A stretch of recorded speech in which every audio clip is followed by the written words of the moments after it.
Assalamualaikum warahmatullahi wabarakatuh. Ciptakanlah kabar baru mencapai sukses. MBS FM 107.8 Alternatif Radio Semarang. Halo Mitra MBS. Pada kesempatan kali ini kita akan mengadakan podcast nih bersama UKM-UKM yang ada di Fakultas Dakwah dan Komunikasi. Nah, pada kesempatan kali ini kita mengundang satu UKM yaitu dari LPM Misi. Halo Mbak-mbak yang cantik-cantik pada pagi hari ini. Ya, boleh kenalan dulu Mbak terlebih dahulu. Namanya siapa? Kalau aku namanya Sukma. Sukma. Yang satu lagi namanya siapa? Nama saya Indah. Oh, namanya Indah. Kalau boleh tahu nih dari jurusan apa dari Mbak Sukmanya? Kalau aku dari KPI. KPI. Dari Mbak yang satunya? Oh, oke. Dari sama-sama KPI ya. Nah, kalau boleh tahu nih gabung dari LPMIC dari kapan? Kalau aku pribadi masuk angkatan 21. Oh, dari tahun 21 ya. Oke. Nah, kalau boleh tahu nih asal usul terbentuknya LPMIC itu gimana sih awalnya? Ya, untuk asal-usul dari terbentuknya LPM Misi sendiri, nama dari LPM Misi itu artinya misionaris. Nah, misionaris itu sendiri artinya juru dakwah. Nah, di situ LPM Misi dengan nama misi sendiri bertujuan untuk bisa menjadi tempat atau sumber dari informasi untuk semua kalangan. Jadi nggak cuma mahasiswa, tapi memang utamanya untuk mahasiswa. Oke. Semua kalangan. Dan misi sendiri itu dulunya tepatnya pada tanggal 27 Juni 1977 itu diberangkatkan oleh salah satu ketua senat mahasiswa kita sendiri. Nah, itu namanya Aminuddin Sanwar. Nah, dari situ kemudian sehari setelahnya tepatnya tanggal 28 Juli 1977 LPMIC udah dapat SK dari Dekan Fakultas Dakwah. Jadi tanggal 28 Juli itu diperingati sebagai hari lahirnya LPMIC. 28 Juli ya, 1977. Berarti udah lama juga ya. Kalau MBS aja baru lahirnya 2002. Nah, Tahun ini kok nggak salah 46 tahun. wis 46 tahun. Itu kayaknya apa namanya? Masih jauh sih sama MBS. MBS masih 20-an tahun sih. Iya. Jadi udah bisa dibilang sepuh lah ya. Iya. Oke, kalau boleh tahu kegiatan di UKM LPMC itu apa aja sih? Kalau boleh tahu.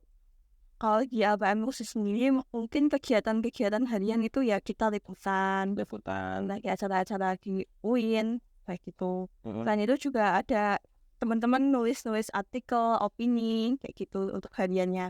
Kalau yang mingguan kita ada biasanya ngadain diskusi atau pelatihan, penulisan berita, esai dan lain sebagainya. Nah, selain itu juga kita juga biasanya ngadain juga kayak seminar-seminar gitu. Nah, untuk yang khususnya itu biasanya kita tahapan oprek.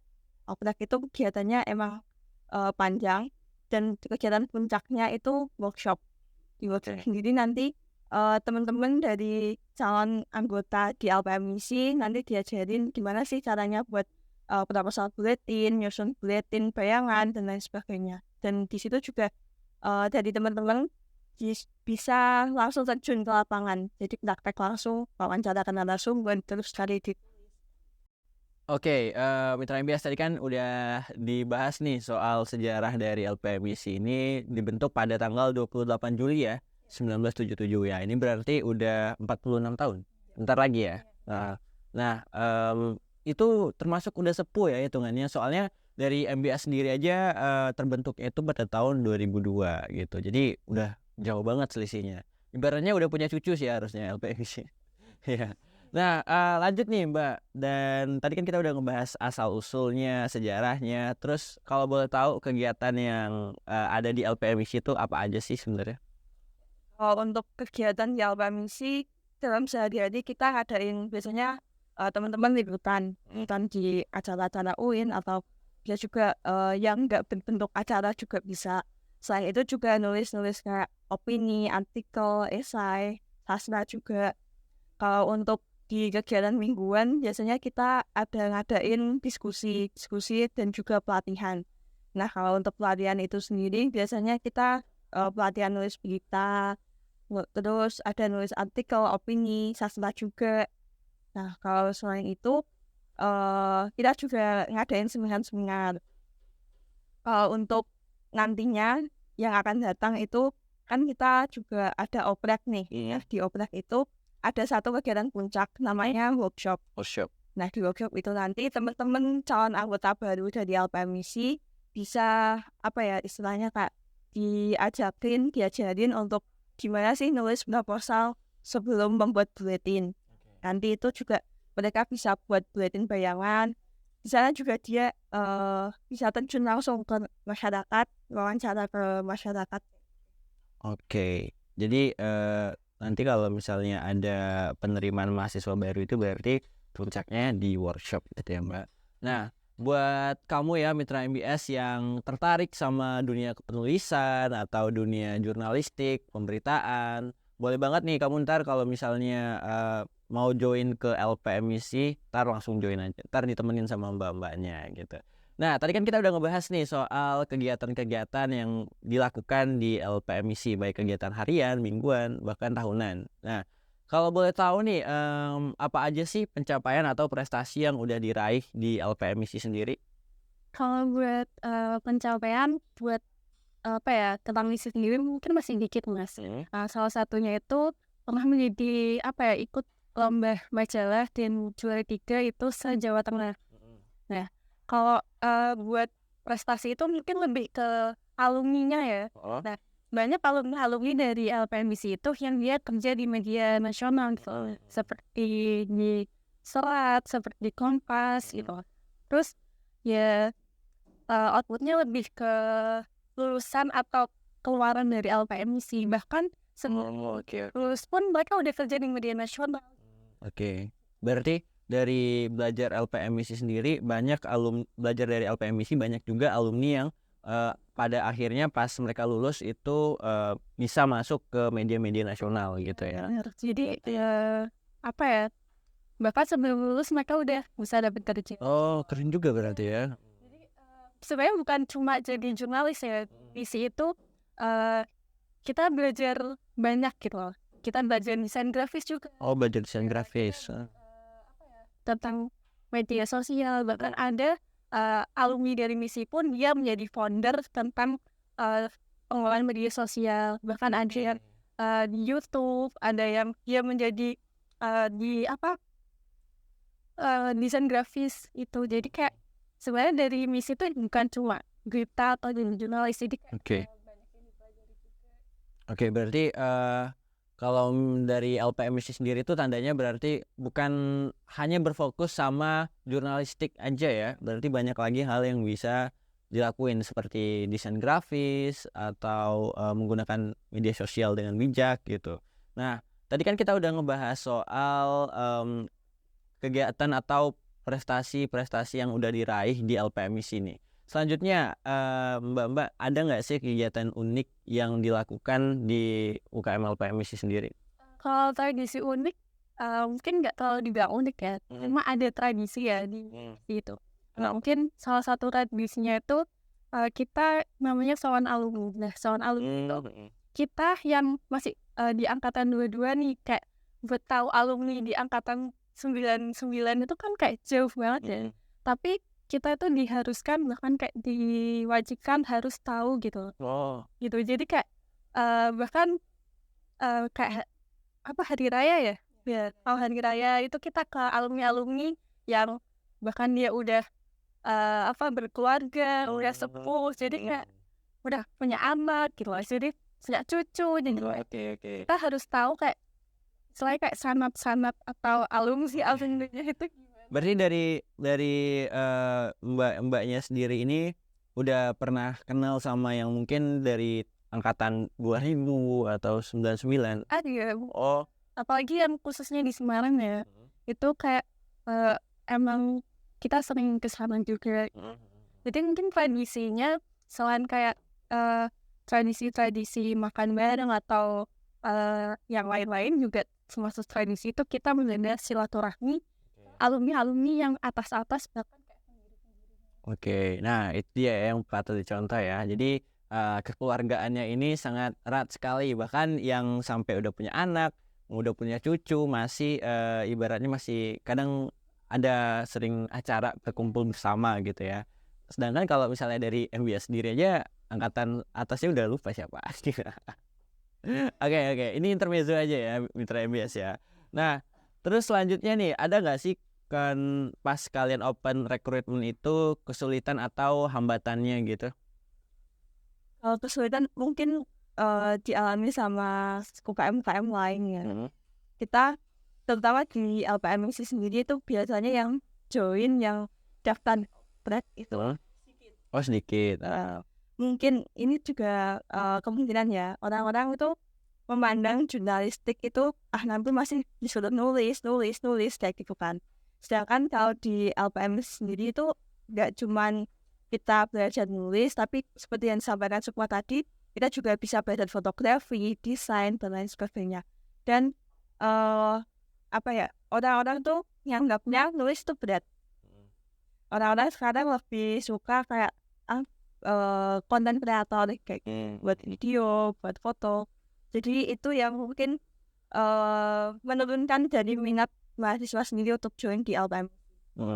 Nah, kan itu mungkin karena mereka berpikirnya nulis itu susah, jadi mereka tuh kayak kurang berminat gitu join di LPMIC. Sedangkan ada nggak sih tawaran yang kalian berikan supaya para mahasiswa baru tuh tertarik buat join di LPMIC? Kalau soal tawaran, banyak tawaran yang bisa kita berikan. Asal dalam perkuliahan itu menurut saya sangat membantu banget gitu kan.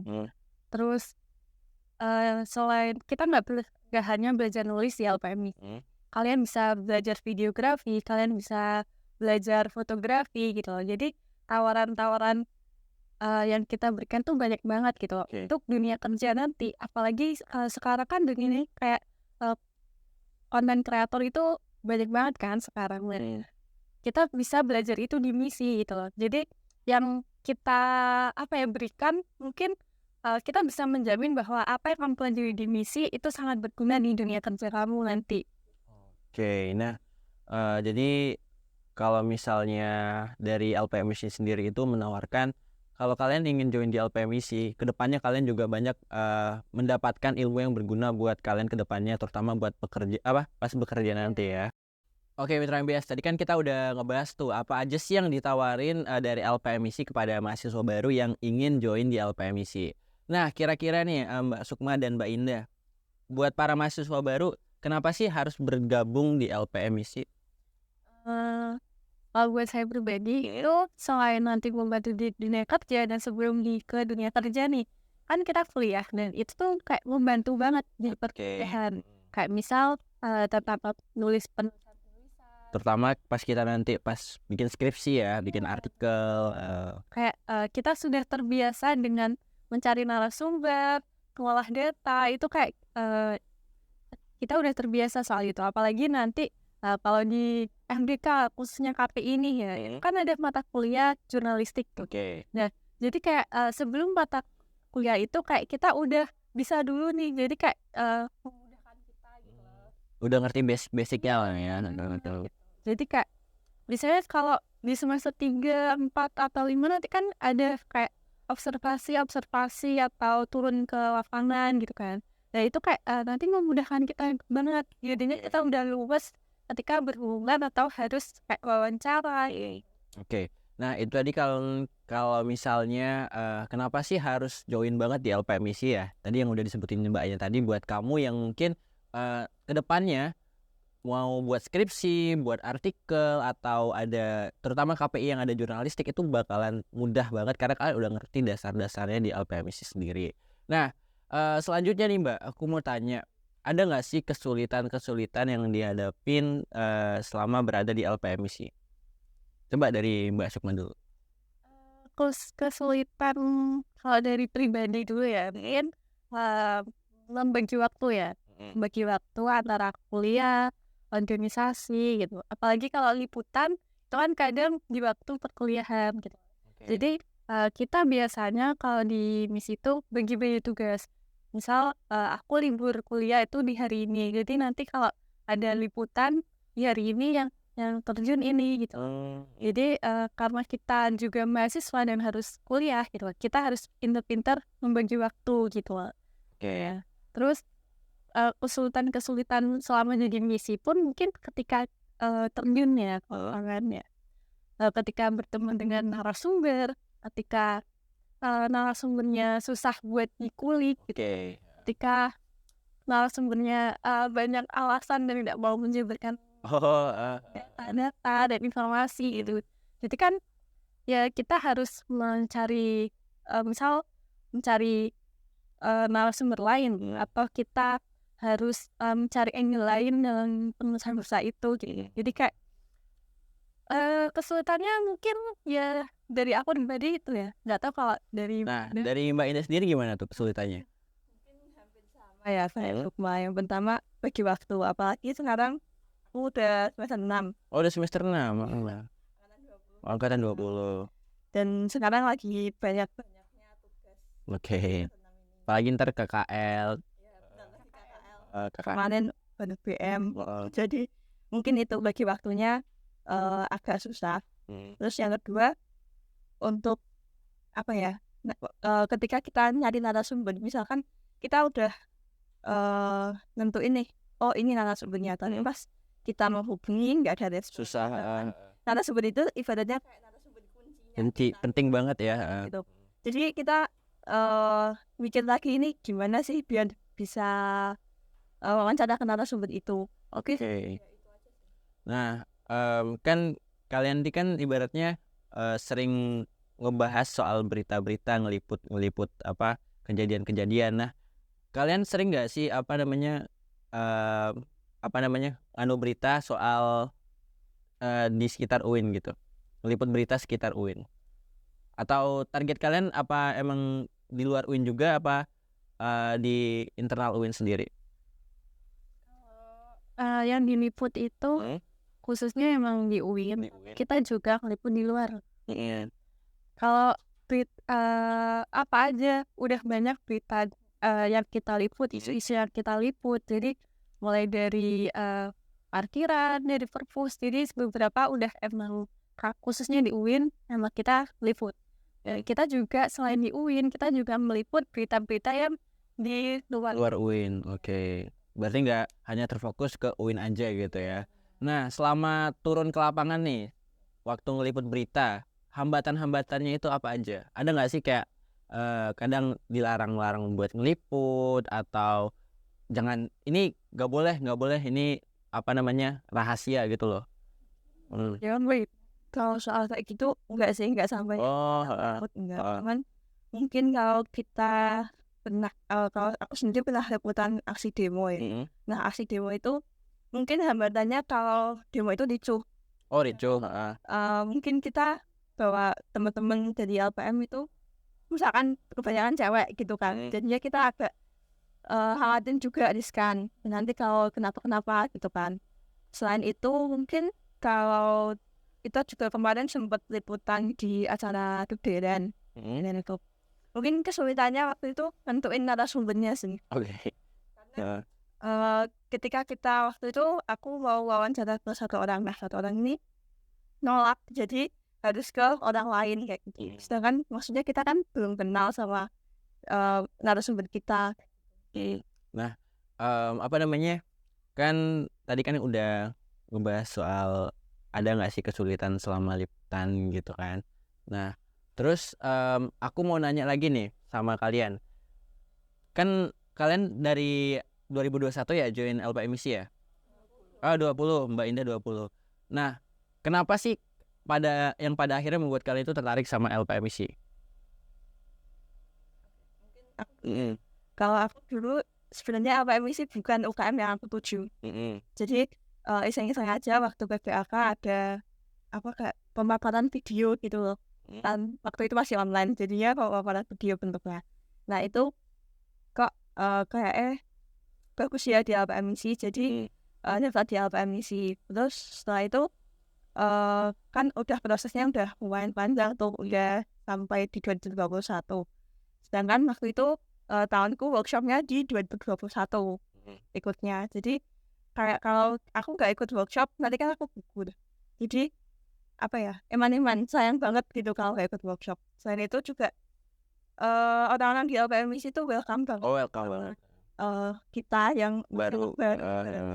jadi kayak kita itu dirangkul, kalau ada apa-apa kadang diajakin juga, misal diskusi itu mereka ngajakin secara personal gitu, nggak cuman ayo di grup gitu. Jadi lebih ke personalnya.